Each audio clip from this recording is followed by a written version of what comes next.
Hello friends, કેમ છો? મજામાં? સહી જોરેના જય જિનેન્દ્ર. ગુંદા અત્યારે ફૂલ ઓફ સિઝન ચાલુ થઈ ગઈ છે. સમર સિઝનમાં ગુંદા, ખાખડી કેરી, કેસર કેરી હવે ટૂંક સમયમાં આવશે, કેસર અથવા તો હાફૂસ.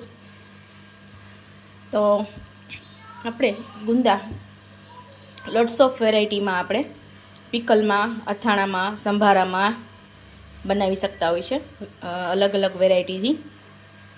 તો ગુંદાને મેં એક વેરાયટીથી પિકલ, ઇન્સ્ટન્ટ પિકલ ફટાફટ બની જાય અને ફટાફટ તમે ખાઈને પૂરું પણ કરી નાખો એવી રીતે ઇન્સ્ટન્ટ મેં ગુંદાની એક રેસીપી મૂકેલી હતી પિકલ કરીને. હવે આ સેકન્ડ રેસીપી મૂકું છું, ગુંદાની સંભારો બનાવું છું હવે એનો. હવે ગુંદાનો સંભારો કેવી રીતે બનાવવો, પહેલાં તો ડીટા ઉપરથી કાઢીને પાણીથી ધોઈ નાખવા. ધોઈને પછી એક તપેલી લઈને એની અંદરથી બિયા કાઢવાના નથી, જેથી કરીને બી કાઢશો તો અંદરનું જે ચિકાસવાળું નીકળે છે અંદરથી, સંભારો બનાવવામાં જે ચિકાસ નીકળે છે એ તમને થોડું તકલીફ કરાવશે. મીન્સ કે સંભારો સરખી રીતે નહીં બને અને પાણી પણ એની અંદર ઘૂસી જશે. તો પાણી અંદર ના જાય, પાણીવાળું ના બને, એના માટે આને હું પહેલાં એક તપેલી લઈને એને થોડું પાણી લઈને અંદાજિત પ્રમાણમાં ગુંદા લેવાના છે. આનું કોઈ પ્રપોર્શન માપ લેવાની જરૂર નથી. બિગનર્સને જણાવી દો, અંદાજિત લેશો તો ચાલશે. તો ગુંદાને આવી રીતે ઉપરથી દીટા કાઢીને ફક્ત આને પાણીની અંદર બોઇલ કરવાના છે. છરીની મદદથી જોતું રહેવાનું છે. 10 થી 15 મિનિટ લાગશે આને. આવી રીતે મેં જસ્ટ હજી ચાલુ જ કરેલ છે.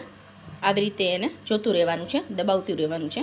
જો આ ચડી જશે તો આની અંદર છરી જતી રહેશે અંદર, દેટ મીન્સ કે ચડી ગયા છે. પછી એની અંદરથી કેવી રીતે બિયા કાઢવા એ તમને ચડી ગયા પછી નેક્સ્ટ શીખવાડું છું, અને પછી કેવી રીતે એને વઘારવા એ પણ આપણે શીખી લઈશું. તો ચાલો આને 5 થી 10 મિનિટ ચડવા દઈએ.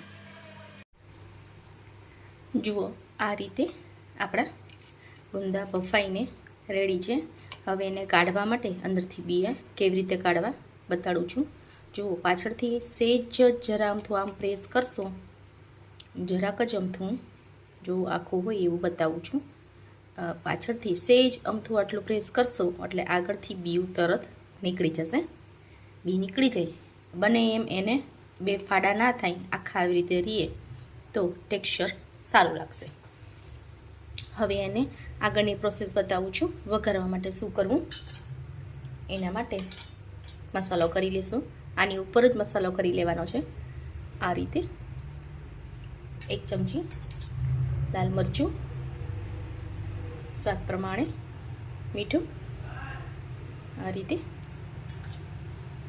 રીતે હળદર, થોડી હળદર, અને એની અંદર લાસ્ટમાં આપણે આવી રીતે 1 ચમચી ચણાનો લોટ આવી રીતે ભભરાવી દેવાનો છે. જુઓ, આ બધી જ વસ્તુને આવી રીતે માઇનોર આવી રીતે હલાવી લેવાનું છે. પછી એનો વઘાર કરવાનો છે. આવી રીતે માઇનોર હલાવ્યા પછી હવે એનો વઘાર આગળ કેવી રીતે કરવો એ બતાડું છું. આ રીતે એક પેન લઈને એની અંદર 2 ચમચી તેલ નાખીને આવી રીતે 1 ચમચી રાઈ નાખેલી છે. રાઈને આપણે તતડવા દઈશું. ગેસની ફ્લેમ મીડિયમ રાખવી અથવા તો સ્લો જ રાખવી, કેમ કે રાઈ ઉડીને આવશે આપણી ઉપર. આ રીતે મસાલો બધો એની ઉપર જ નાખી દેવાનો છે. હવે જસ્ટ 2 મિનિટ જ મસાલો એની અંદર ભળે. બહુ બધું આને હલાવવાનું નથી, કેમ કે ઓલરેડી ચડેલા છે, ગુંદા બાફેલા છે, એટલે બહુ બધું જો હલાવશું તો ઝીણો ચૂરો થઈ જશે. હવે આપણે રાઈ રગડી ગઈ છે, આની અંદર આપણે આ રીતે એડ કરી દઈશું. ધીમે ધીમે આવી રીતે હલાવતા જવું. બાકીનો મસાલો આની અંદર છે એ પણ એડ કરી દઈશું. આ રીતે મીડિયમ ફ્લેમ ઉપર 2 જ મિનિટ આવી રીતે તેલનું પ્રપોર્શન જરાક પણ ના રાખવું. જુઓ, જરાક પણ તેલવાળું નથી. તેલનું પ્રોપોર્શન બહુ ઓછું લેવું આની અંદર, જેથી કરીને બહુ તેલવાળું ના લાગે. તો ફાઇનલી આપણા આ ગુંદાનો સંભારો બનીને તૈયાર છે. 1 થી 2 દિવસ આને તમે સ્ટોરેજ કરી શકો છો, બગડતા નથી આ. હવે ગેસની ફ્લેમ બંધ કરી દઉં છું. હજુ પણ આમાં તમારે કંઈ જાણવું હોય, કંઈ પણ હજી વધુ આમાં શીખવું હોય તો જરૂરથી કમેન્ટ બોક્સમાં કમેન્ટ કરજો. લાઈક